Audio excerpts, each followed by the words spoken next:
ఇప్పుడు కేవలం 7,999 up to 10 kgs వరకు బరువు తగ్గి అధిక బరువు నుంచి వచ్చే ప్రధాన సమస్యలను దూరం చేసుకోండి. ఏపీ అసెంబ్లీ ఎన్నికలు సమీపిస్తున్న వేళ సిపిఐ జాతీయ కార్యదర్శి నారాయణ సంచలన వ్యాఖ్యలు చేశారు.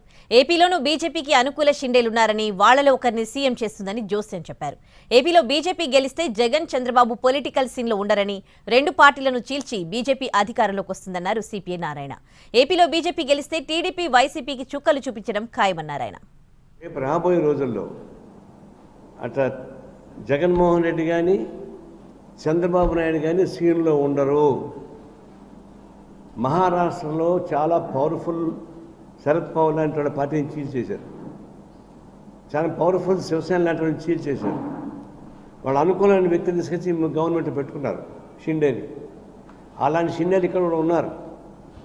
ఈ ఎన్నికలు అయిపోయిన తర్వాత చంద్రబాబు నాయుడు ఎంత పిరికాయని కాళ్ళు పట్టుకున్నా, జగన్మోహన్ ఎంత మీసాలు తిప్పినా ఇద్దరు సీన్లో ఉండరు. మూడో వాడు వస్తారు. బీజేపీ వెనకాల నుంచి గవర్నమెంట్ ఫామ్ చేసుకుంటారు. అప్పుడు ఇద్దరిని బొక్కలు వస్తారు. ఎందుకంటే ఆయన మీద కేసు ఉన్నాయి, ఈయన మీద కేసు ఉన్నాయి. ఇప్పుడు దాకా రెండు పార్టీలు చీరుస్తాడు. అనుభవం ఉంది కదా, చీల్చే అనుభవం. కర్ణాటకలో ప్రయత్నించాడు కదా. అందువల్ల రేపు రాబోయే రోజుల్లో చొక్కలు చూపించేటువంటి బీజేపీ వస్తుంది పొరపాటుగా.